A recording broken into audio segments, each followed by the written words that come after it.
삶에서 가장 깊은 가르침이 되었던 이야기는 무엇이었나요? 그 이야기를 통해 당신은 어떤 존재로 변화했나요?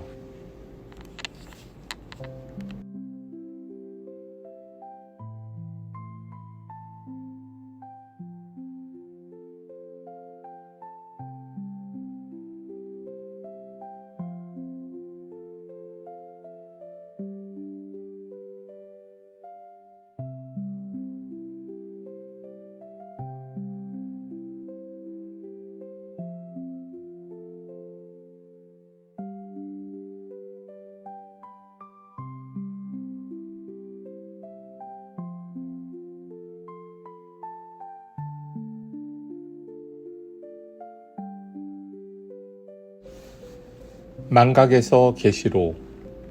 인간이 이 행성에 다시 태어날 때 그가 가져오는 것은 단 하나, 기억뿐이다. 여기서 말하는 기억은 우리가 일상적으로 이해하는 회상과는 다르다. 기억에는 여러 층위가 있다.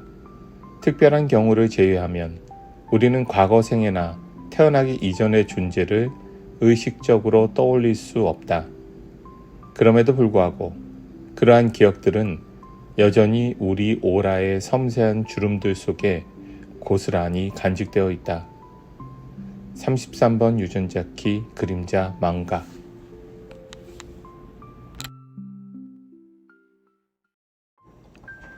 기억은 방향일까 반복일까? 안녕하세요. 진키 앰베서더 마이클입니다.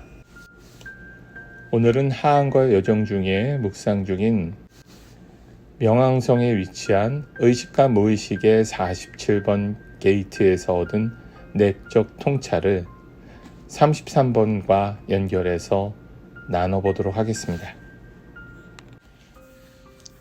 33번 47번 유전자 키와 내면 연금술의 길. 도시는 뜨거운 숨을 내쉬고 있었다. 아스팔트 위 열기가 아지랑이로 피어오르고 사람들은 그림자를 찾아 몸을 옮기며 하늘을 올려다보았다. 기다림은 단순히 더위를 식혀줄 빗줄기가 아니었다. 그 갈증은 마음 깊은 곳까지 적셔줄 이름 모를 무언가를 불러내고 있었다. 비는 기억과 닮아 있다.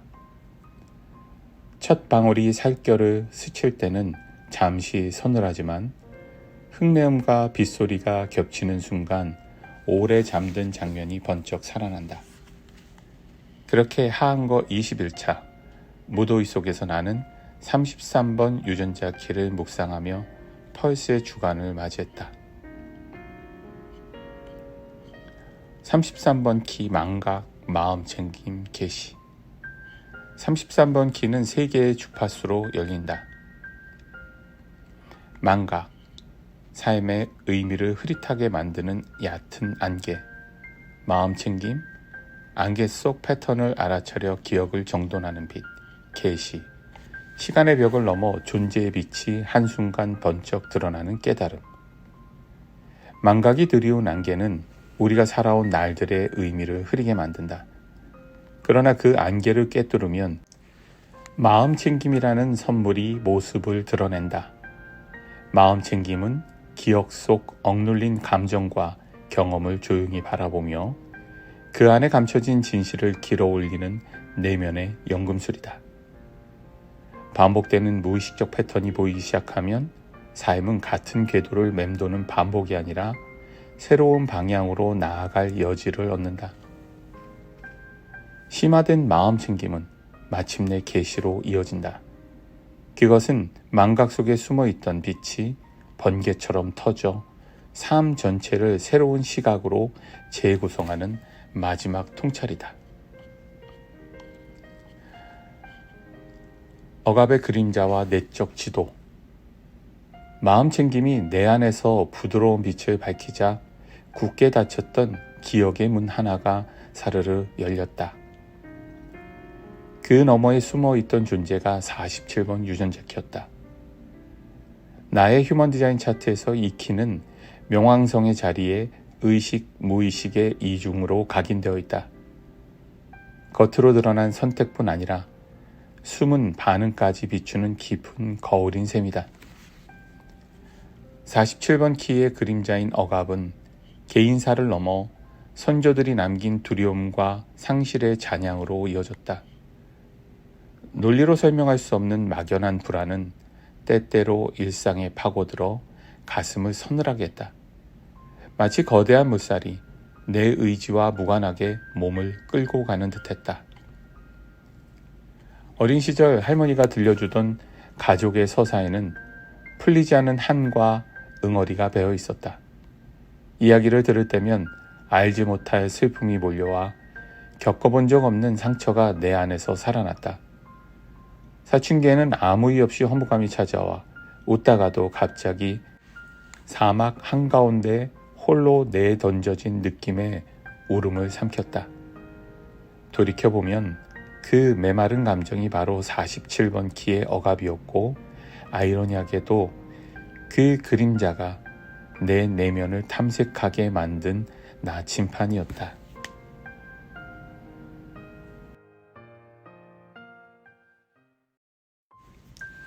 질문과 해독, 그리고 골든패스.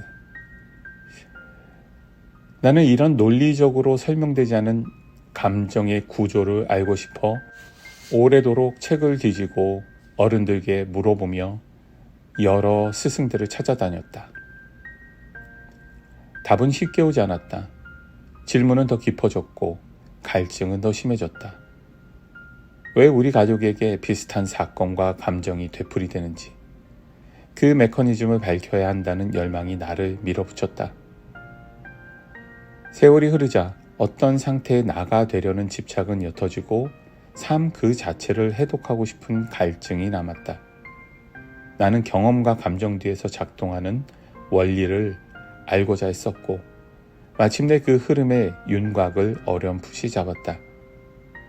그 과정에서 휴먼 디자인과 유전자 킷 골든패스 같은 체계를 만났다. 개인의 에너지 설계도와 유전적 사화를 읽어내는 이 도구들은 삶을 해석하는 전혀 새로운 언어였다. 이런 새로운 언어로 가족과 내 인생을 다시 읽어내자 막연한 불안이 서서히 맥락을 드러냈다.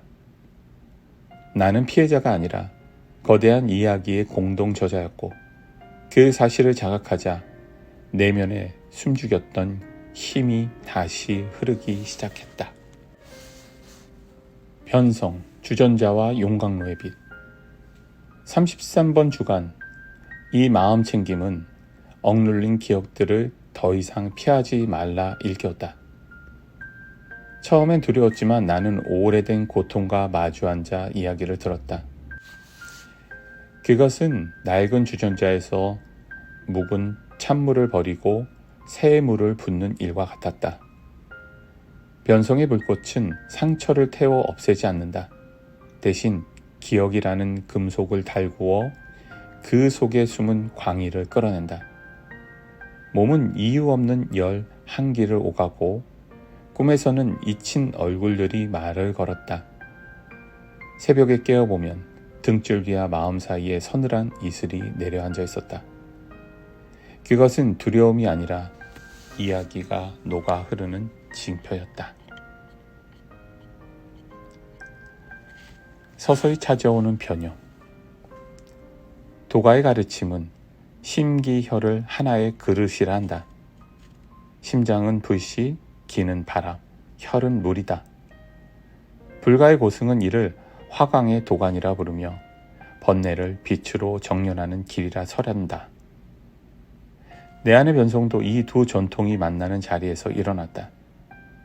고통은 불씨가 되고 호흡은 바람이 되어 억압의 금속이 서서히 녹아 빛을 머금었다. 변형은 폭발이 아니었다.